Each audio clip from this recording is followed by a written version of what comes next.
सत श्री अकाल, तुसीं देख रहे हो पंजाब मेल यूएसए टीवी। मैं वरुण कौर मान खबरां दे बुलेटिन विच तुहाडा स्वागत है। पेश ने पहलां चोणवीआं खबरां। यूएस ਅਤੇ यूके ਲਈ एयर इंडिया हर हफ्ते विच 20 होर वाधू उड़ाणां करेगी शुरू। बाइडन ਦੀ ਪੁਤਿਨ ਨੂੰ ਚੇਤਾਵਨੀ, ਕਿਹਾ ਨਾਟੋ ਦੇਸ਼ਾਂ ਦੀ 1-1 ਇੰਚ ਜ਼ਮੀਨ ਦੀ ਰੱਖਿਆ ਲਈ ਤਿਆਰ। ਕੈਨੇਡਾ 'ਚ ਅਮਰੀਕਾ ਤੇ ਮੈਕਸੀਕੋ ਤੋਂ ਡਰੱਗ ਮੰਗਵਾਉਣ ਦੇ ਦੋਸ਼ ਵਿੱਚ 3 ਪੰਜਾਬੀਆਂ ਸਣੇ 20 ਲੋਕ गिरफ्तार। अमरीकी राष्ट्रपति जो बाइडन ने कहा, आज़ाद स्थिर ते सुरक्षा इंडो पैसिफिक खेतर ਲਈ वचनबद्ध है अमेरिका। अमेरिका ਦੇ ਟੈਕਸਾਸ ਵਿੱਚ ਗੋਲੀਬਾਰੀ, 2 ਪ੍ਰਵਾਸੀਆਂ ਸਣੇ 7 ਮੌਤਾਂ। रूस ਲਈ ਜਸੂਸੀ ਕਰ ਰਹੇ ਅਮਰੀਕੀ ਡਾਕਟਰ ਤੇ ਪਤਨੀ FBI ਦੇ ਜਾਲ ਵਿੱਚ ਫਸੇ। ਅਫਗਾਨਿਸਤਾਨ ਵਿੱਚ ਬੰਬ ਧਮਾਕਾ, 100 ਵਿਦਿਆਰਥੀਆਂ ਦੇ ਮਾਰੇ ਜਾਣ ਦਾ ਖਦਸ਼ਾ। ਤੇ ਹੁਣ ਇਹਨਾਂ ਖਬਰਾਂ ਦਾ ਵਿਸਥਾਰ ਤੇ ਕੁਝ ਹੋਰ ਖਬਰਾਂ। एयर इंडिया ने अपने अंतरराष्ट्रीय निशाने ਨੂੰ ਹੋਰ ਮਜ਼ਬੂਤ ਕਰਨ ਲਈ ਇੱਕ ਵੱਡੀ ਪਹਿਲ ਕਦਮੀ ਕੀਤੀ ਹੈ। ਇਸ ਵਿੱਚ ਭਾਰਤ ਦੀ ਪ੍ਰਮੁੱਖ 에ਅਰਲਾਈਨ 에ਅਰ ਇੰਡੀਆ ਨੇ ਬਰਮਿੰਘਮ, ਲੰਡਨ ਅਤੇ ਸਾਨ ਫਰਾਂਸਿਸਕੋ ਲਈ ਹਰ ਹਫ਼ਤੇ 20 ਵਾਧੂ ਉਡਾਣਾਂ ਦਾ ਐਲਾਨ ਕਰ ਦਿੱਤਾ ਹੈ। ਮਤਲਬ air India London, Birmingham, San Francisco ਨੂੰ ਜੋੜਨ ਲਈ ਹੋਰ ਵਾਧੂ ਉਡਾਣਾਂ ਸ਼ੁਰੂ ਕਰਨ ਜਾ ਰਹੀ ਹੈ। एयर इंडिया ने 40 ਹਫ਼ਤਾਵਾਰੀ ਉਡਾਣਾਂ ਦੇ ਨਾਲ ਅਮਰੀਕਾ ਲਈ ਆਪਣਾ ਸੰਚਾਲਨ ਹੁਣ ਮਜ਼ਬੂਤ ਕੀਤਾ ਹੈ। ਇਹ ਅੰਤਰਰਾਸ਼ਟਰੀ ਹਵਾਬਾਜ਼ੀ ਦੇ ਨਕਸ਼ੇ ਤੇ ਇੱਕ ਸ਼ਲਾਘਾਯੋਗ ਉਪਰਾਲਾ ਹੋਏਗਾ।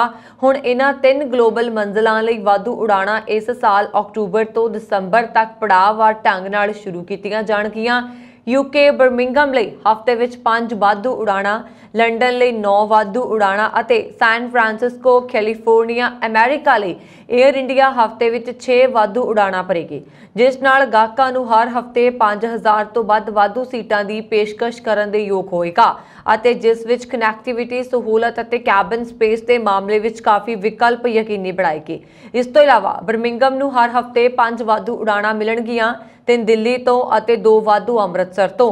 ਲੰਡਨ ਨੂੰ 9 ਵਾਧੂ ਹਫ਼ਤਾਵਾਰੀ ਉਡਾਣਾਂ ਮਿਲਣਗੀਆਂ, ਜਿਨ੍ਹਾਂ ਵਿੱਚੋਂ 5 ਬੰਬਈ ਤੋਂ, 3 ਦਿੱਲੀ ਤੋਂ ਅਤੇ 1 ਅਹਿਮਦਾਬਾਦ ਗੁਜਰਾਤ ਤੋਂ ਹੈ। ਕੁੱਲ ਮਿਲਾ ਕੇ 7 ਭਾਰਤੀ ਸ਼ਹਿਰਾਂ ਵਿੱਚ ਹੁਣ ਯੂਕੇ ਦੀ ਰਾਜਧਾਨੀ ਲਈ 에ਅਰ ਇੰਡੀਆ ਦੀਆਂ ਨਾਨ ਸਟਾਪ ਉਡਾਣਾਂ ਹੋਣਗੀਆਂ। 에ਅਰ ਇੰਡੀਆ ਹੁਣ ਬੰਬਈ ਨੂੰ ਸੈਨ ਫਰਾਂਸਿਸਕੋ ਅਮਰੀਕਾ ਦੇ ਨਾਲ ਹਫ਼ਤਾਵਾਰੀ 3 ਵਾਰ ਸੇਵਾ ਨਾਲ ਜੋੜੇਗਾ ਅਤੇ 3 ਵਾਰ ਹਫ਼ਤਾਵਾਰੀ ਬੈਂਗਲੁਰੂ ਆਪਰੇਸ਼ਨ ਨੂੰ ਬਹਾਲ ਕਰੇਗਾ। 에ਅਰ ਇੰਡੀਆ ਦੀ ਇਹ ਪੇਸ਼ਕਸ਼ ਸੈਨ ਫਰਾਂਸਿਸਕੋ ਨੂੰ 10 ਤੋਂ 16 ਹਫ਼ਤਾਵਾਰ ਤੱਕ ਲੈਂਦੀ ਹੈ, ਜੋ ਦਿੱਲੀ, ਬੰਬਈ, ਬੈਂਗਲੁਰੂ ਤੋਂ ਨਾਨ ਸਟਾਪ ਸੇਵਾ ਦੇ ਨਾਲ ਜੋੜੇਗੀ। ਇਸ ਵਿੱਚ 에ਅਰ ਇੰਡੀਆ ਨੇ ਪ੍ਰਮੁੱਖ ਭਾਰਤੀ ਸ਼ਹਿਰਾਂ ਤੋਂ ਹੋਰ ਅੰਤਰਰਾਸ਼ਟਰੀ ਸਥਾਨਾਂ ਤੱਕ ਸੰਪਰਕ ਵਿੱਚ ਸੁਧਾਰ ਕਰਨਾ ਆਪਣਾ ਇੱਕ ਮਹੱਤਵਪੂਰਨ ਫੋਕਸ ਕਾਇਮ ਕੀਤਾ ਹੈ। ਯੂਐਸ ਅਤੇ ਯੂਕੇ ਵਿੱਚ ਵੱਡੀ ਬਰਾਬਰਤਾ ਦੇ ਨਾਲ ਵਾਧਾ, ਨਾਲ ਹੀ ਨਵੀਆਂ ਸਿਟੀਆਂ ਨੂੰ ਵੀ ਜੋੜਨਾ ਚਾਹੇਗਾ और एयरक्राफ्ट के कैबिन इंटीरियर ਨੂੰ जोड़ना। टाटा ग्रुप द्वारा एयर इंडिया की प्राप्ति तो केवल 10 ਮਹੀਨਿਆਂ बाद यह फैसला लिया गया, जो एयर इंडिया का एक शुरुआत का ਵੱਡਾ कदम होएगा। नवे जहाज़ों ਨੂੰ लीज़ ਤੇ ਦੇਣ ਦੇ ਨਾਲ-ਨਾਲ एयर इंडिया मौजूदा नैरो बॉडी ਅਤੇ वाइड बॉडी जहाज़ों ਨੂੰ ऑपरेटिंग फ्लाइट ਵਿੱਚ बहाल करने ਲਈ भी काम कर रही है। अमेरिका के राष्ट्रपति जो बाइडन ने रूस यूक्रेन जंग दरमियान रूस ਨੂੰ चेतावनी दी है। बाइडन ने एक बयान जारी करके कहा है कि अमेरिका नाटो देशों के खेतर के 1-1 इंच की रक्षा लिए अपने नाटो सहयोगियों नाल पूरी तरह तैयार है। अमेरिकी राष्ट्रपति बाइडन ने रूस ਨੂੰ चेतावनी दी है कि वह नाटो देशों ਨੂੰ धमकियां देना बंद करे। अमेरिकी राष्ट्रपति ने रूस ਨੂੰ चेतावनी देंदे हुए कहा कि पुतिन मेरी गल ਨੂੰ हल्के विच ना लैण। अमेरिका नाटो देशों के खेतर के 1-1 इंच की रक्षा करने ਲਈ पूरी तरह तैयार है। उन्होंने कहा कि अज असी रूस ते नवीं पाबंदियां का ऐलान करते हैं। बाइडन ने जोर दे के कहा कि अमेरिका ਅਤੇ ਉਸਦੇ सहयोगी पुतिन ਦੀਆਂ ਧਮਕੀਆਂ ਤੋਂ डरनगे नहीं। बाइडन ने कहा कि पुतिन ਦੀਆਂ ਕਾਰਵਾਈਆਂ ਗੱਲ ਦਾ ਸੰਕੇਤ ਨੇ ਕਿ ਉਹ ਸੰਘਰਸ਼ ਕਰ ਰਹੇ ਨੇ। वो अपने गुआंढी के इलाके ते कब्जा नहीं कर सकता ਅਤੇ ना ही इस तो बच सकता है। असी यूक्रेन ਨੂੰ फौजी साजो समान प्रदान करना जारी रखांगे। बाइडन ने कहा कि अमेरिका ਅਤੇ ਉਸਦੇ सहयोगी पुतिन ਅਤੇ ਉਹਨਾਂ ਦੀਆਂ ਧਮਕੀਆਂ ਤੋਂ डरन वाले नहीं ने। उधर पुतिन ने रूस ਵਿੱਚ डोनेत्स्क, लुहानस्क, ज़पोरिज़िया, खैरसन ਨੂੰ शामिल किया। अपने शुक्रवार के भाषण च रूसी राष्ट्रपति ने कहा कि पश्चिमी देशों ने भारत ਨੂੰ लुटिया ਅਤੇ ਹੁਣ ਉਹਨਾਂ ਦੀ नज़र रूस ਤੇ है। पश्चिमी देश रूस विरुद्ध साजिश रच रहे ने। बाइडन ने कहा कि असीं रूस के यूक्रेन के खेतर ਨੂੰ ਆਪਣੇ ਨਾਲ जोड़न के इस फैसले की निंदा करते हैं। उन्होंने क्रेमलिन ते अंतरराष्ट्रीय कानून की उलंघना करने का दोष लगाया। उन्होंने कहा कि रूस ने संयुक्त राष्ट्र चार्टर ਨੂੰ ਕੁਚਲਣ ਦਾ ਕੰਮ ਕੀਤਾ। ਅਮਰੀਕਾ ਹਮੇਸ਼ਾ ਯੂਕਰੇਨ ਦੀਆਂ ਅੰਤਰਰਾਸ਼ਟਰੀ ਮਾਨਤਾ ਪ੍ਰਾਪਤ ਸਰਹੱਦਾਂ ਦਾ ਸਨਮਾਨ ਕਰੇਗਾ। प्रोजेक्ट गेटवे के तहत Niagara Regional Police Peel Police और Hamilton Niagara detachment of Royal Canadian Mounted Police वालों किए गए सांझे अभ्यास में इत्थे $70 मिलियन तो वध के नशे बरामद हुए ने। इस मामले च कुल 20 लोग गिरफ्तार भी किए गए ने। पुलिस वालों 10 महीने के चले अभियान में वड्डी पद्धर ते कोकीन, गैर कानूनी भंग, हथियार, चोरी दीयां गड्डियां ते नगदी भी बरामद हुई है। नशे ते गैर कानूनी समान मैक्सीको ते अमेरिका तो कमर्शियल ट्रकों ते होर ढंग तरीकों राही कनेडा विच लिआंदा जांदा सी। पुलिस वालों गिरफ्तार किए 20 कथित दोषियों 30 पंजाबी शामिल ने, जिन्हां च ब्रैम्पटन नाल संबंधित हरपाल भंगू ते महकदीप मान अते मिल्टन नाल संबंधित रघबीर शेरगिल के नाम वर्णनयोग ने। अमेरिकी राष्ट्रपति जो बाइडन ने कहा कि अमेरिका आज़ाद, खुले, स्थिर और सुरक्षित इंडो पैसिफिक खेत्र लिए वचनबद्ध है। वीरवार को वाशिंगटन में एक दर्जन प्रशांत टापू देशों के एक कॉन्फ्रेंस में बोलदियां बाइडन ने कहा कि आने वाले सालों में रणनीतिक तौर पर महत्वपूर्ण खेत्र में बहुत सारा इतिहास लिखा जाएगा। कॉन्फ्रेंस को संबोधन करदियां बाइडन ने कहा कि असीं प्रशांत महासागर में गंभीर सुरक्षा स्थिति का सामना कर रहे हैं। उन्होंने कहा कि अमेरिका ते दुनिया की सुरक्षा तुहाडे ते प्रशांत की सुरक्षा ते निर्भर करती है। इस कॉन्फ्रेंस का मकसद जलवायु परिवर्तन के खतरे नाल नजिठण लई एक दूजे नाल प्रतिबद्धता जताउणा भी है। Fiji, Solomon Island, Papua New Guinea, Tuvalu, Palau आदि जगह ते राज्यों के मुखिया ने कॉन्फ्रेंस में शिरकत की। उन्होंने कहा कि कोविड और यूक्रेन युद्ध कारण पटड़ी तो उत्तरी आर्थिकता के मुड़ निर्माण लिए वचनबद्ध ने। बाइडन ने घोषणा की है कि उसका प्रशासन कई महत्वपूर्ण कूटनीतिक कदम भी चुकेगा। बाइडन प्रशासन का मनना है कि प्रशांत टापू एक समुद्री महाद्वीप है जो धरती की सतह के लगभग 15% को कवर करता है। इंडो पैसिफिक का एक महत्वपूर्ण उपखेत्र है। व्हाइट हाउस अनुसार सम्मेलन जलवायु परिवर्तन, महामारी और आर्थिक रिकवरी, समुद्री सुरक्षा, वातावरण सुरक्षा ते एक आज़ाद और खुले इंडो पैसिफिक को अगे बढ़ाने वर्गे मुख्य मुद्दों ते अमेरिका के व्यापक और डूंघे सहयोग को दर्शाता है। अमेरिका के टेक्सास सूबे विच 2 प्रवासियों सने 7 जाणियां दी गोली मार के हत्या करन दा खौफनाक मामला सामने आया। पहली वारदात वैको शहर तो 32 किलोमीटर दक्षिण पश्चिम वाल स्थित मैकगैग कस्बे विच वापरी, जिथे 5 जणियां दी मौत होने की रिपोर्ट है। दूजी वारदात अल पासो के बाहरवार स्थित इलाके विच वापरी, जिथे ट्रक विच सवार 2 जणियां दे सड़क किनारे खड़े प्रवासियों उपर गोलियां चला दित्तियां गईयां। अमेरिकी फौज के एक डॉक्टर और उसकी पत्नी को पुलिस ने गिरफ्तार कर लिया। उसते रूस लिए जसूसी करने का दोष है। बीबीसी की रिपोर्ट के मुताबिक इस फौजी डॉक्टर का नाम जैमी ली हेनरी है। उसकी पत्नी का नाम एना गैब्रिएलियन है। अमेरिकी खुफिया एजेंसियां ने दोवां ते एक फौजी हस्पताल के मरीजों बारे गुप्त जानकारी साझी करने की योजना बनाने का दोष लगाया। रिपोर्ट के अनुसार 39 साला जैमी हेनरी और 36 साला गैब्रिएलिनी ने कथित तौर पर एक गुप्त FBI एजेंट को दस्सिया कि रूस लिए देश भगती तो प्रेरित सी। दोवां ते बाल्टीमोर, मैरीलैंड की एक अदालत विच दायर एक दोष विच सेहत संबंधी जानकारी लीक करने की साजिश का दोष लगाया गया। रिपोर्ट के मुताबिक ये सारी जानकारी रूसी दूतावास के एक कर्मचारी को दे रहे सी। मेजर जैमी हेनरी को हुण उसके खिलाफ लगे दोषों तो बाद उसके अहुदे तो मुक्त कर दिता गया।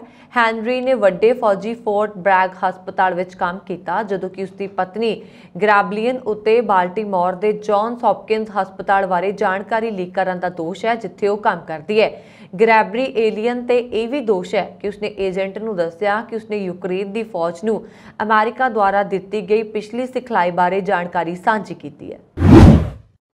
पाकिस्तान को F-16 लड़ाकू जहाज़ों के नवीनीकरण लिए $45 करोड़ की मदद देने के अमेरिका के फैसले से हुण तक की सब तो सख्त टिप्पणी करते हुए विदेश मंत्री S जयशंकर ने कहा कि तुसीं किस ते मूर्ख बना रहे हो, सबनों पता है कि यह पैसा कित्थे खर्च किया जाएगा।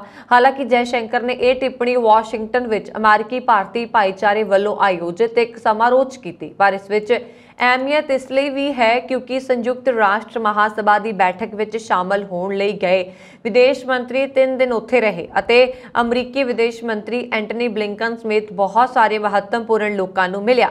स्पष्ट है कि विदेश मंत्री के इस रवैये की झलक उन्हां मीटिंगां विच भी जरूर देखण नूं मिली होएगी अते इह रवैया तां ਨਾ ਗੈਰ ਵਾਜਬ ਹੈ ਅਤੇ ਨਾ ਹੀ ਗੈਰ ਕੁਦਰਤੀ।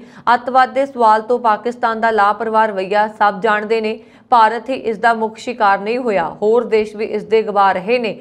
ਅਮਰੀਕਾ ਖੁਦ ਵੀ ਇਸ ਤੇ ਇਤਰਾਜ਼ ਕਰਦਾ ਰਿਹਾ। 2018 ਵਿੱਚ ਤਤਕਾਲੀ ਅਮਰੀਕੀ ਰਾਸ਼ਟਰਪਤੀ ਡੋਨਾਲਡ ਟਰੰਪ ਨੇ ਪਾਕਿਸਤਾਨ ਨੂੰ ਦਿੱਤੀ ਜਾਣ ਵਾਲੀ $2 ਬਿਲੀਅਨ ਦੀ ਸੁਰੱਖਿਆ ਸਹਾਇਤਾ ਨੂੰ ਮੁਅੱਤਲ ਕਰ ਦਿੱਤਾ। ਇਹ ਹਵਾਲਾ ਦਿੰਦੇ ਹੋਏ ਕਿ ਉਹ ਅਫਗਾਨਿਸਤਾਨ, ਤਾਲਿਬਾਨ ਅਤੇ ਹਕਾਨੀ ਨੈਟਵਰਕ ਵਰਗੇ ਅੱਤਵਾਦੀ ਸਮੂਹ ਦੇ ਖਿਲਾਫ ਪ੍ਰਭਾਵੀ ਕਾਰਵਾਈ ਕਰਨ ਦੇ ਯੋਗ ਨਹੀਂ ਰਿਹਾ, ਨਾ ਹੀ ਉਹ ਇੱਥੇ ਉਹਨਾਂ ਦੇ ਸੁਰੱਖਿਅਤ ਪਨਾਹਗਾਹਾਂ ਨੂੰ ਤਬਾਹ ਕਰ ਸਕਿਆ। ਤਾਲਿਬਾਨ ਨੇ ਦਾਅਵਾ ਕੀਤਾ ਹੈ ਕਿ ਅਲ-ਕਾਇਦਾ ਮੁਖੀ ਅਯਮਾਨ ਅਲ-ਜ਼ਵਾਹਿਰੀ ਤੇ ਅਮਰੀਕੀ ਡਰੋਨ ਹਮਲੇ ਦੇ ਬਦਲੇ ਪਾਕਿਸਤਾਨ ਨੇ ਅਮਰੀਕਾ ਤੋਂ ਲੱਖਾਂ ਡਾਲਰ ਲਏ ਸਨ।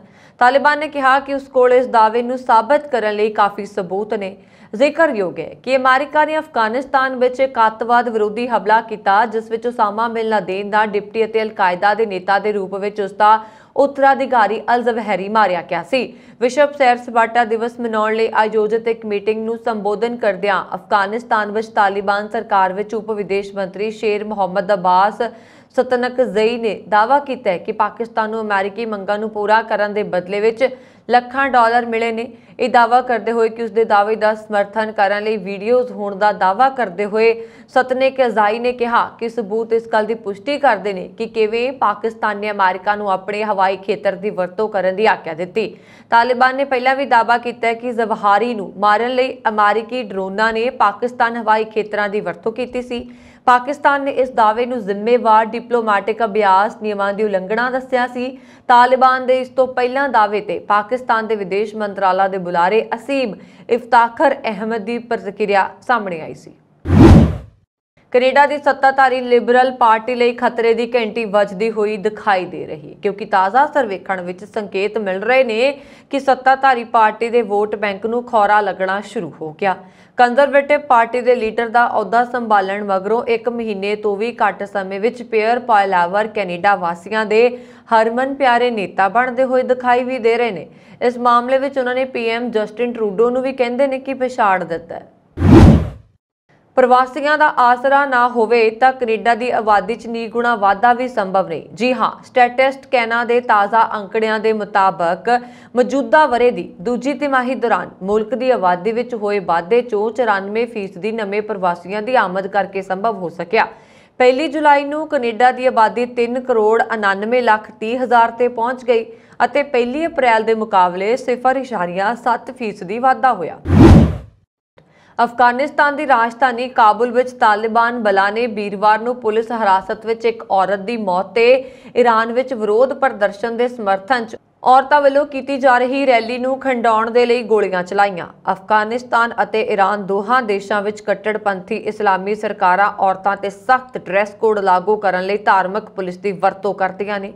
ਤਹਿਰਾਨ ਵਿੱਚ 22 ਸਾਲਾ ਮਹਿਸਾ ਅਮੀਨੀ ਦੀ ਹਿਜਾਬ ਅਤੇ ਮਾਮੂਲੀ ਕੱਪੜਿਆਂ ਦੇ ਨਿਯਮਾਂ ਦੀ ਉਲੰਘਣਾ ਕਰਨ ਦੇ ਦੋਸ਼ 'ਚ गिरफ्तार किए जाने तो बाद हुई मौत नूं लैके प्रदर्शनां 'च 12 तो वध लोग मारे गए ने। काबुल विच विरोध प्रदर्शन विच हिस्सा लैण वाले एक औरत कार्यकर्ता ने कहा कि इस प्रदर्शन का सुनेहा यह है कि औरतां दुनिया 'च इकल्लियां नहीं हन अते अंतरराष्ट्रीय संघ तो अपने हक्कां दी मंग कर रही ने। एक होर प्रदर्शनकारी ने सुरक्षा कारणा करके अपना नाम ना दसदे हुए कहा कि सानूं इन्हां खतरनाक सरकारां नूं खत्म करन दी लोड़ है। बारूद के ढेर से बैठे अफगानिस्तान विच एक फिर धमाका होया। विद्यक अदारे विच होए इस आतमघाती हमले दौरान 100 विद्यार्थियों के मारे जाने की खबर सामने आ रही है। उधर तालिबान इस घटना की सच्चाई नूं दुनिया के सामने आउण तो रोकण का यतन कर रहा तां जो उसनूं अफगानिस्तान के लोगों की सुरक्षा नूं लैके उठ रहे सवालों ते जवाब न देना पए। कोई कह रहा है कि इन्हां मौतां की गिणती 30 तो 50 के दरमियान भी हो सकती है। यह एक महीने विच होया तीजा हमला है। इस तो पहला एक मस्जिद अते रूसी अंबैसी के बाहर धमाका होया सी। रूस के राष्ट्रपति व्लादिमीर पुतिन ने शुक्रवार नूं यूक्रेन के 4 हिस्सों लुहांस्क, डोनेत्स्क, ज़पोरिजिया ते खेरसन नूं अपने देश विच रलेवें दा ऐलान किया। यूक्रेन के इन्हां 4 हिस्सों नूं रूस नाल मिलाउण लई क्रेमलिन विच एक प्रोग्राम आयोजित किया गया। इस मौके रूसी राष्ट्रपति पश्चिमी देशों ते वरिया। इस दौरान उन्होंने पश्चिमी देशों के रूस खिलाफ साजिश रचण का दोष भी लगा दिता। पुतिन ने भारत का नाम लिया। जी हाँ, भारत का नाम लैके पश्चिमी देशों ते हमला बोलिया। पुतिन ने पश्चिमी देशों के लोगों का कतलेआम करन, ਲੋਕਾਂ ਨਾਲ ਜਾਨਵਰ ਵਰਗਾ ਸਲੂਕ ਕਰਨ ਅਤੇ ਭਾਰਤ ਨੂੰ ਲੁੱਟਣ ਦਾ ਦੋਸ਼ ਲਗਾਇਆ। ਇਸ ਦੇ ਨਾਲ ਹੀ ਉਹਨਾਂ ਨੇ ਕਿਹਾ ਕਿ ਪੱਛਮੀ ਦੇਸ਼ ਵੀ ਰੂਸ ਨੂੰ ਬਸਤੀ ਬਣਾਉਣਾ ਚਾਹੁੰਦੇ ਨੇ, ਉਹ ਰੂਸ ਨੂੰ ਕਮਜ਼ੋਰ ਕਰਨ ਦਾ ਮੌਕਾ ਲੱਭ ਰਹੇ ਨੇ। ਨਿਊਜ਼ ਏਜੰਸੀ ਰਾਇਟਰਸ ਮੁਤਾਬਕ ਪੁਤਿਨ ਨੇ ਕ੍ਰੈਮਲਿਨ 'ਚ ਆਪਣਾ ਭਾਸ਼ਣ ਦੇ ਕੇ ਇੱਕ ਹਿੱਸੇ 'ਚ ਕਿਹਾ ਪੱਛਮ ਨੇ ਆਪਣੀ ਬਸਤੀਵਾਦੀ ਨੀਤੀ ਮੱਧ ਯੁੱਗ ਵਿੱਚ ਵਾਪਸ ਸ਼ੁਰੂ ਕੀਤੀ ਅਤੇ ਫਿਰ ਗੁਲਾਮ ਵਪਾਰ, ਅਮਰੀਕਾ 'ਚ ਭਾਰਤੀ ਕਬਾਇਲੀ ਸਮੂਹਾਂ ਦੀ ਨਸਲਕੁਸ਼ੀ, ਭਾਰਤ ਦੀ ਲੁੱਟ ਅਤੇ ਅਫਰੀਕਾ ਅਤੇ ਚੀਨ ਦੇ ਵਿਰੁੱਧ ਇੰਗਲੈਂਡ ਅਤੇ ਫਰਾਂਸ ਦੀਆਂ ਲੜਾਈਆਂ ਕੀਤੀਆਂ। ਪੁਤਿਨ ਇੱਥੇ ਵੀ ਨਹੀਂ ਰੁਕੇ, ਉਹਨਾਂ ਨੇ ਅੱਗੇ ਕਿਹਾ ਕਿ ਪੱਛਮ ਜੋ ਕਰ ਰਿਹਾ ਸੀ ਉਹ ਸਾਰੇ ਦੇਸ਼ਾਂ ਨੂੰ ਨਸ਼ਾ ਕਰ ਰਿਹਾ ਹੈ ਔਰ ਜਾਣ-ਬੁੱਝ ਕੇ ਸਾਰੇ ਨਸਲੀ ਸਮੂਹਾਂ ਨੂੰ ਤਬਾਹ ਕਰ ਰਿਹਾ ਸੀ। ਉਹ ਜ਼ਮੀਨ ਅਤੇ ਸਾਧਨਾਂ ਲਈ ਜਾਨਵਰਾਂ ਵਾਂਗ ਲੋਕਾਂ ਦਾ ਸ਼ਿਕਾਰ ਕਰਦੇ ਸਨ। ਇਹ ਮਨੁੱਖੀ ਸੁਭਾਅ, ਸੱਚਾਈ, ਆਜ਼ਾਦੀ ਅਤੇ ਨਿਆਂ ਦੇ ਵਿਰੁੱਧ ਹੈ। ਪੁਤਿਨ ਨੇ ਕਿਹਾ ਕਿ ਪੱਛਮ ਹੁਣ ਪੂਰਨ ਨੈਤਿਕ ਨਿਯਮਾਂ, ਧਰਮ ਅਤੇ ਪਰਿਵਾਰਾਂ ਦੇ ਕੱਟੜਪੰਥੀ ਇਨਕਾਰ ਵੱਲ ਵਧਿਆ। ਪੱਛਮੀ ਕੁਲੀਨ ਵਰਗ ਸਾਰੇ ਸਮਾਜਾਂ ਵਿਰੁੱਧ ਤਾਨਾਸ਼ਾਹੀ ਕਰ ਰਿਹਾ, ਜਿਸ ਦਾ ਪੱਛਮੀ ਦੇਸ਼ਾਂ ਦੇ ਲੋਕ ਵੀ ਸ਼ਿਕਾਰ ਹੋ ਰਹੇ ਨੇ। ਇਹ ਸਾਰਿਆਂ ਲਈ ਚੁਣੌਤੀ ਹੈ। ਇਹ ਮਨੁੱਖਤਾ ਦਾ ਪੂਰਨ ਇਨਕਾਰ, ਵਿਸ਼ਵਾਸ ਅਤੇ ਪਰੰਪਰਾਗਤ ਕਦਰਾਂ ਕੀਮਤਾਂ ਨੂੰ ਉਖਾੜ ਸੁੱਟਦਾ ਹੈ। ਅਸਲ ਵਿੱਚ ਆਜ਼ਾਦੀ ਦੇ ਦਮਨ ਨੇ ਆਪਣੇ ਆਪ ਵਿੱਚ ਇੱਕ ਧਰਮ ਦੀਆਂ ਵਿਸ਼ੇਸ਼ਤਾਵਾਂ ਨੂੰ ਲੈ ਲਿਆ।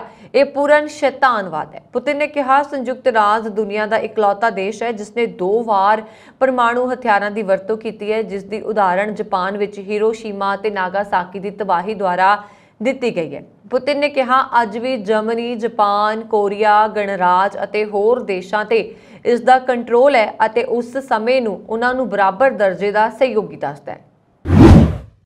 ਐਪਲ ਨੇ ਆਪਣੇ ਇੱਕ ਸੀਨੀਅਰ ਵਾਈਸ ਪ੍ਰੈਜ਼ੀਡੈਂਟ ਟੋਨੀ ਬਲੇਵੈਂਸ ਨੂੰ ਬਰਖਾਸਤ ਕਰ ਦਿੱਤਾ ਹੈ। ਬਲੇਵੈਂਸ ਨੇ ਟਿਕਟੌਕ ਤੇ ਔਰਤਾਂ ਬਾਰੇ ਭੱਦੀ ਟਿੱਪਣੀ ਕੀਤੀ, ਇਸ ਕਾਰਨ ਇਹ ਕਾਰਵਾਈ ਕੀਤੀ ਗਈ। ਸੂਤਰਾਂ ਦੇ ਮੁਤਾਬਕ ਟਿਕਟੌਕ ਅਤੇ ਇੰਸਟਾਗ੍ਰਾਮ ਤੇ ਵੀਡੀਓ ਬਣਾਉਣ ਵਾਲੇ ਡੈਨੀਅਲ ਨੇ ਆਪਣੇ ਇੱਕ ਵੀਡੀਓ ਲਈ ਬਲੇਵੈਂਸ ਨਾਲ ਸੰਪਰਕ ਕੀਤਾ। ਡੈਨੀਅਲ ਆਪਣੀ ਵੀਡੀਓ ਸੀਰੀਜ਼ ਵਿੱਚ ਮਹਿੰਗੀ ਮਾਲਕਾਂ ਦੀ ਕਾਰ ਦਾ ਇੰਟਰਵਿਊ ਲੈਂਦੇ ਨੇ। 5 ਸਤੰਬਰ ਨੂੰ ਪ੍ਰਸਾਰਿਤ ਵੀਡੀਓ ਵਿੱਚ ਉਹਨਾਂ ਤੋਂ ਪੁੱਛਿਆ ਗਿਆ ਸੀ ਕਿ ਉਹ ਜੂਨ ਦੇ ਜਵਾਬ ਵਿੱਚ ਮਹਿੰਗੀ ਰੇਸ ਹੋਣ ਗੋਲਫ ਖੇਡਣ ਦੀ ਗੱਲ ਕਹੀ। ਇਸੇ ਦੌਰਾਨ ਗੱਲ ਕਰਦੇ ਨੇ ਕਿ ਉਹਨਾਂ ਨੇ ਔਰਤਾਂ ਨੂੰ ਲੈ ਕੇ ਭੱਦੀ ਟਿੱਪਣੀ ਕਰ ਦਿੱਤੀ। ਇਹ ਵੀਡੀਓ ਪ੍ਰਸਾਰਿਤ ਹੋਣ ਤੇ ਐਪਲ ਕੰਪਨੀ ਦੇ ਕੁਝ ਕਰਮਚਾਰੀਆਂ ਨੇ ਇਤਰਾਜ਼ ਪ੍ਰਗਟਾਇਆ। ਜਾਂਚ ਵਿੱਚ ਬਲੇਵੈਂਸ ਦੋਸ਼ੀ ਪਾਏ ਗਏ। ਇਸ ਤੋਂ ਬਾਅਦ ਕੰਪਨੀ ਨੇ ਕਾਰਵਾਈ ਕੀਤੀ। 20 ਸਾਲ ਪਹਿਲਾਂ ਕਾਰੋਬਾਰ ਕਰਨ ਗਏ ਵਿਧਾਨ ਸਭਾ ਹਲਕਾ ਸੁਲਤਾਨਪੁਰ ਲੋਧੀ ਦੇ ਪਿੰਡ ਵਾਂਟਾਂ ਵਾਲੀ ਖੁਰਦ ਦੇ ਨਿਵਾਸੀ ਪ੍ਰਵਾਸੀ ਭਾਰਤੀ ਬਲਵਿੰਦਰ ਸਿੰਘ ਪੁੱਤਰ ਕੇਵਲ ਸਿੰਘ ਦੀ ਇੰਗਲੈਂਡ 'ਚ ਹੀ ਦਿਲ ਦਾ ਦੌਰਾ ਪੈਣ ਕਾਰਨ ਮੌਤ ਹੋਣ ਦੀ ਖਬਰ ਮਿਲੀ ਹੈ, ਜਿਸ ਕਾਰਨ ਉਹਨਾਂ ਦੇ ਭਾਰਤ ਵਿੱਚ ਰਹਿੰਦੇ ਪਰਿਵਾਰ ਤੇ ਪਿੰਡ ਵਿੱਚ ਸੋਗ ਦੀ ਲਹਿਰ ਹੈ। ਮ੍ਰਿਤਕ ਬਲਵਿੰਦਰ ਸਿੰਘ 20 ਸਾਲ ਪਹਿਲਾਂ ਕਾਰੋਬਾਰ ਕਰਨ ਲਈ ਇੰਗਲੈਂਡ ਗਏ ਸੀ, ਜਿੱਥੇ ਉਹਨਾਂ ਨੇ ਵੱਡੇ ਪੱਧਰ ਤੇ ਕਾਰੋਬਾਰ ਕੀਤਾ, ਪਰ ਉੱਥੇ ਹੀ ਬੇਵਕਤ ਮੌਤ ਹੋ ਗਈ, ਜਿਸ ਦੀ ਲਾਸ਼ ਭਾਰਤ ਲਿਆਉਣ ਲਈ ਉਸਦੇ ਸਾਥੀ ਅਤੇ ਹੋਰ ਪ੍ਰਵਾਸੀ ਭਾਰਤੀਆਂ ਵੱਲੋਂ ਯਤਨ ਕੀਤੇ ਜਾ ਰਹੇ ਨੇ। ਇਸ ਸੰਬੰਧੀ ਹੋਰ ਜਾਣਕਾਰੀ ਦਿੰਦਿਆਂ ਉਹਨਾਂ ਦੇ ਰਿਸ਼ਤੇਦਾਰ ਚਚੇਰੇ ਭਰਾ ਸਾਬਕਾ ਸਰਪੰਚ ਹਰੀ ਸਿੰਘ ਝੰਡ ਵਾਂਟਾਂ ਵਾਲੀ ਖੁਰਦ ਨੇ ਦੱਸਿਆ ਕਿ ਬਲਵਿੰਦਰ ਸਿੰਘ ਦੀ ਲਾਸ਼ ਨੂੰ 2 ਅਕਤੂਬਰ ਦੀ ਸਵੇਰ ਭਾਰਤ ਲਿਆਂਦਾ ਜਾਏਗਾ ਤੇ ਉਹਨਾਂ ਦਾ ਅੰਤਿਮ ਸੰਸਕਾਰ ਪਿੰਡ ਵਾਂਟਾਂ ਵਾਲੀ ਖੁਰਦ 'ਚ ਹੋਏਗਾ। ਆਸਟ੍ਰੇਲੀਆ ਨੇ ਕਿਹਾ ਕਿ ਉਹ ਅਗਲੇ ਮਹੀਨੇ ਤੋਂ ਲਾਜ਼ਮੀ ਕੋਵਿਡ-19 ਆਈਸੋਲੇਸ਼ਨ ਨਿਯਮ ਨੂੰ ਖਤਮ ਕਰ ਦੇਗਾ। BBC ਦੀ ਰਿਪੋਰਟ ਦੇ ਮੁਤਾਬਕ ਵਰਤਮਾਨ ਵਿੱਚ ਜਿਹੜੇ ਵਿਅਕਤੀਆਂ ਦਾ ਵਾਇਰਸ ਲਈ ਟੈਸਟ ਪੋਜ਼ਿਟਿਵ ਆਉਂਦਾ ਹੈ ਉਹਨਾਂ ਨੂੰ 5 ਦਿਨਾਂ ਲਈ ਅਲੱਗ ਰਹਿਣਾ ਹੋਏਗਾ, ਪਰ ਇਹ ਨਿਯਮ ਵੀ 14 ਅਕਤੂਬਰ ਤੋਂ ਖਤਮ ਹੋ ਜਾਏਗਾ। ਕਈ ਵਾਰ ਫੋਰੈਸਟ ਆਸਟ੍ਰੇਲੀਆ ਦੇ ਉਪਨਾਮ ਨਾਲ ਦੇਸ਼ ਵਿੱਚ ਮਹਾਮਾਰੀ ਸ਼ੁਰੂ ਹੋਣ ਤੋਂ ਬਾਅਦ ਦੁਨੀਆ ਦੀਆਂ ਕੁਝ ਸਖਤ ਪਾਬੰਦੀਆਂ ਲਾਗੂ ਕੀਤੀਆਂ ਗਈਆਂ। ਆਸਟ੍ਰੇਲੀਆ ਦੇ ਮੁੱਖ ਮੈਡੀਕਲ ਅਫਸਰ ਪੌਲ ਕੈਲੀ ਨੇ ਕਿਹਾ ਕਿ ਐਮਰਜੈਂਸੀ ਪੜਾਅ ਸ਼ਾਇਦ ਖਤਮ ਹੋ ਗਿਆ, ਪਰ ਉਸਨੇ ਕਿਹਾ ਕਿ ਇਹ ਫੈਸਲਾ ਕਿਸੇ ਵੀ ਤਰ੍ਹਾਂ ਇਹ ਸੁਝਾਅ ਨਹੀਂ ਦਿੰਦਾ ਕਿ ਮਹਾਮਾਰੀ ਖਤਮ ਹੋ ਗਈ ਹੈ। ਲਾਜ਼ਮੀ ਅਲੱਗ-ਥਲੱਗ ਬਾਗੀ ਬਚੀਆਂ ਕੁਝ ਪਾਬੰਦੀਆਂ ਵਿੱਚੋਂ ਇੱਕ ਸੀ। ਅਧਿਕਾਰਤ ਅੰਕੜੇ ਦਰਸਾਉਂਦੇ ਨੇ ਕਿ ਆਸਟ੍ਰੇਲੀਆ ਹਰ ਦਿਨ ਲਗਭਗ 5500 ਵਾਇਰਸ ਦੇ ਕੇਸ ਦਰਜ ਕਰ ਰਿਹਾ। ਇਹ ਦੁਨੀਆ ਦੇ ਸਭ ਤੋਂ ਵੱਧ ਟੀਕਾਕਰਨ ਵਾਲੇ ਦੇਸ਼ਾਂ 'ਚੋਂ ਇੱਕ ਹੈ। ਪ੍ਰੋਫੈਸਰ ਕੈਲੀ ਨੇ ਕਿਹਾ ਕਿ ਦੇਸ਼ ਵਾਇਰਸ ਦੇ ਭਵਿੱਖ ਦੀਆਂ ਸਿਖਰਾਂ ਨੂੰ ਦੇਖੇਗਾ, ਪਰ ਇਸ ਸਮੇਂ ਹਸਪਤਾਲ ਵਿੱਚ ਦਾਖਲ ਹੋਣ ਵਾਲਿਆਂ ਅਤੇ ਬਜ਼ੁਰਗਾਂ ਵਿੱਚ ਪ੍ਰਕੋਪ ਦੀ ਬਹੁਤ ਘੱਟ ਸੰਖਿਆ ਹੈ। ਆਸਟ੍ਰੇਲੀਅਨ ਮੈਡੀਕਲ ਐਸੋਸੀਏਸ਼ਨ ਨੇ ਇਸ ਤਬਦੀਲੀ ਦਾ ਵਿਰੋਧ ਕਰਦੇ ਹੋਏ ਕਿਹਾ ਕਿ ਜਿਨ੍ਹਾਂ ਨੇ ਇਸ ਲਈ ਜ਼ੋਰ ਪਾਇਆ ਉਹ ਵਿਗਿਆਨਕ ਤੌਰ ਤੇ ਪੜ੍ਹੇ ਲਿਖੇ ਨਹੀਂ ਹਨ ਅਤੇ ਜਾਨਾਂ ਨੂੰ ਜ਼ੋਖਮ ਵਿੱਚ ਪਾ ਰਹੇ ਨੇ। ਆਸਟ੍ਰੇਲੀਆ ਵਿੱਚ ਲਗਭਗ 15000 ਲੋਕ ਵਾਇਰਸ ਨਾਲ ਮਰ ਚੁੱਕੇ ਨੇ। ਮਹਾਮਾਰੀ ਦੌਰਾਨ ਆਸਟ੍ਰੇਲੀਆ ਨੇ ਲਗਭਗ 2 ਸਾਲਾਂ ਲਈ ਅੰਤਰਰਾਸ਼ਟਰੀ ਸਰਹੱਦਾਂ ਨੂੰ ਬੰਦ ਕਰ ਦਿੱਤਾ ਸੀ ਅਤੇ ਦੇਸ਼ ਭਰ ਵਿੱਚ ਆਵਾਜਾਈ ਤੇ ਸਖਤ ਪਾਬੰਦੀਆਂ ਲਗਾ ਦਿੱਤੀਆਂ ਸਨ। ਪੰਜਾਬ ਦੀ ਆਮ ਆਦਮੀ ਪਾਰਟੀ ਸਰਕਾਰ ਵੱਲੋਂ ਆਪਣੇ ਕਾਰਜਕਾਲ ਵਿੱਚ ਝੋਨੇ ਦੀ ਪਹਿਲੀ ਸਰਕਾਰੀ ਖਰੀਦ 1 ਅਕਤੂਬਰ ਤੋਂ ਸ਼ੁਰੂ ਕੀਤੀ ਜਾ ਰਹੀ ਹੈ। ਨਵੀਂ ਸਰਕਾਰੀ ਖਰੀਦ ਲਈ ਝੋਨੇ ਦੀ ਖਰੀਦ ਲਈ ਇੱਕ ਪ੍ਰਕਿਰਿਆ ਸ਼ੁਰੂ ਹੋਏਗੀ ਅਤੇ ਚੁਣੌਤੀਆਂ ਦਾ ਸਾਹਮਣਾ ਵੀ ਕਰਨਾ ਪੈ ਸਕਦਾ ਹੈ। पंजाब सरकार ने 187 लाख मीट्रिक टन झोने की सरकारी खरीद के प्रबंधन मुकम्मल कर लए। पंजाब विच इस वार 30.84 लाख हैक्टेयर रकबे विच झोने की बिजाई हुई है। इस वार पंजाब सरकार ने 200 लाख मीट्रिक टन झोने की खरीद करने का टीचा मिथ्या। केंद्र सरकार वालों पंजाब नूं झोने की खरीद लई 36,999 करोड़ रुपए की कैश क्रेडिट लिमिट जारी कर दी है, जबकि कैश क्रेडिट लिमिट की बाकी रकम 7,500 रुपए नवंबर महीने में जारी होएगी। पिछले साल 181 लाख मीट्रिक झोने की खरीद की गई। इस बार पहला मौसम ज्यादा गर्म रहन अते बाद विच बेमौसमी मीह कारण इस बार झोने के झाड़ ते कटण की संभावना बनी हुई है, जदों कि इस बार पिछले साल नालों झोने हीठ रकबा वधिया है। मालवा खेतर विच करीब एक हफ्ता रुक के झोने की कटाई शुरू होएगी, जिस तो बाद ही फसल दाणा मंडियां विच आएगी। झोने की खरीद लई पंजाब मंडी बोर्ड ने सारे प्रबंध करन दा दावा कीता है। इस संबंधी पंजाब मंडी बोर्ड के GM कुलदीप सिंह बराड़ ने दस्सिया कि झोने की खरीद लई सूबे अंदर सारे प्रबंध मुकम्मल कर लए गए ने। उन्होंने दस्सिया कि दाणा मंडियां की साफ सफाई का काम शुरू हो गया है, जदों कि रात समय लाइटां ते किसानां की सहूलत के हर प्रबंध मंडियां विच कीते गए ने। उन्होंने दस्सिया कि इस बार 200 लाख मीट्रिक टन झोने की खरीद का टीचा मिथ्या है। बराड़ ने दस्सिया कि झोने की खरीद लई सूबे विच 2168 खरीद केंद्र बनाए गए ने। वो किसानां नूं अपील की है कि दाणा मंडियां विच झोने नूं सुका के लियाउण तां जो जल्दी तो जल्दी खरीद हो सके। उन्होंने दस्सिया कि झोने की खरीद लई इस बार 17% नमी का मापदंड तय किया गया है। गुरमीत राम रहीम की मूँह बोली धी हनीप्रीत ने हुण सिरसा स्थित डेरा सच्चा सौदा संभाल लिया, क्योंकि राम रहीम का पूरा परिवार विदेश विच सैटल हो चुका है। राम रहीम दियां दो धीआं अमरप्रीत अते चरणप्रीत कौर अते पुत्र जसमीत परिवार सने लंडन च सैटल हो गए ने। हालांकि डेरा मुखी की मां नसीब कौर अते पत्नी हरजीत कौर भारत विच ही रहणगियां। राम रहीम दियां दो धीआं अमरप्रीत अते चरणप्रीत पहले ही लंडन चलियां गईयां सी। 26 सितंबर नूं पुत्र जसमीत भी परिवार नाल लंडन चला गया सी। रिपोर्ट के मुताबक राम रहीम के परिवार के विदेश विच सैटल होने का कारण हनीप्रीत नाल परिवारक मैंबरां दे मतभेद ने। कुछ समा पहला परिवार ने पैरोकारां नूं पत्र भी जारी किया। कहा गया सी कि परमार्थ यानी कि डेरा सच्चा सौदा विच इकट्ठ होने वाला चंदा लई उसदे नां ते पैसे इकट्ठे किए जा रहे हैं। परिवार ने पत्र विच अपील की सी कि जे कोई परिवार दे नां ते चंदा इकट्ठा कर रहा तां उसकी सूचना परिवार नूं दित्ती जाए। राम रहीम के परिवार ने 2016 च सज़ा सुनाए जाण तो बाद पहली बार अपने पैरोकारां नूं अजिहा पत्र जारी किया। परिवार मुताबक उसके नां की दुरवरतों बंद होनी चाहिए है। हनीप्रीत दे राम रहीम के परिवार नाल पहला भी मतभेद रहे ने। डेरा मुखी राम रहीम ने जेल तो जारी अपनी 9वीं चिट्ठी विच परिवार अते हनीप्रीत विचाले एकजुटता बारे खुद सफाई दी सी। 2016 विच साधवी जिनसी शोषण मामले च जदों डेरा मुखी नूं उमर कैद की सज़ा सुनाई गई सी तां हनीप्रीत उसदे नाल सी। पंचकुला हिंसा मामले विच हनीप्रीत जेल गई सी। डेरा मुखी दे परिवार दे विदेश जाण तो बाद हुण हनीप्रीत डेरा मुखी दी सब तो करीबी है। इस गल दा अंदाज़ा इस गल तो लगाया जा सकता है कि पिछले दिनी जदों राम रहीम पैरोल मिलण तो बाद बागपत दे आश्रम पहुंचिया तां हनीप्रीत उसदे नाल सी अते उत्थों प्रेमियां दे सामने लाइव होया। उस वेले डेरा मुखी ने हनीप्रीत की तारीफ की। डेरा सच्चा सौदा दियां अरबां रुपए दियां जायदादां ट्रस्ट के नां ते ने। सिरसा विच ही डेरे दे कोल करीब 900 एकड़ जमीन है। इस तो इलावा देश भर विच शहरी जायदादां अते रिहायशी कमरे बखरे ने। राम रहीम नूं सज़ा सुनाए जाण तो बाद डेरा मुखी दे पुत्तर नौहा अते जवाई दी कोई जिम्मेवारी नहीं सी। राम रहीम की वड्डी धी अमरप्रीत अते जवाई 18 मई 2020 नूं विदेश गए। डेरा छड्ड के लंडन पहुंची अमरप्रीत ने उत्थों अपने संदेश विच घर छड्डण ते दुख जाहिर किया। अमरप्रीत ने ट्वीट किया कि मेरे सारे परिवार वालियां ने मेरा समर्थन किया। साडे लई घर अते परिवार छड्डना बहुत मुश्किल सी। हालांकि मैनू पता है कि परिवार मेरे नाल है अते मैं परिवार दे नाल हां। वाहिगुरू सब दा भला करे। इस नाल कोई फर्क नहीं पैंदा कि वो समर्थक हन जां नफरत करन वाले, अपने तां अपने हुंदे ने। ਇਹ ਸਨ ਹੁਣ तक ਦੀਆਂ ਖਬਰਾਂ। ਮੈਨੂੰ ਵਰੁਣ ਕੌਰ ਮਾਨ ਨੂੰ ਦਿਓ ਆ ਗਿਆ। ਹੋਰ ਖਬਰਾਂ ਦੇ ਲਈ ਸਾਡਾ YouTube ਚੈਨਲ ਪੰਜਾਬ ਮੇਲ USA TV ਜ਼ਰੂਰ ਸਬਸਕ੍ਰਾਈਬ ਕਰੋ। ਸਤਿ ਸ਼੍ਰੀ ਅਕਾਲ।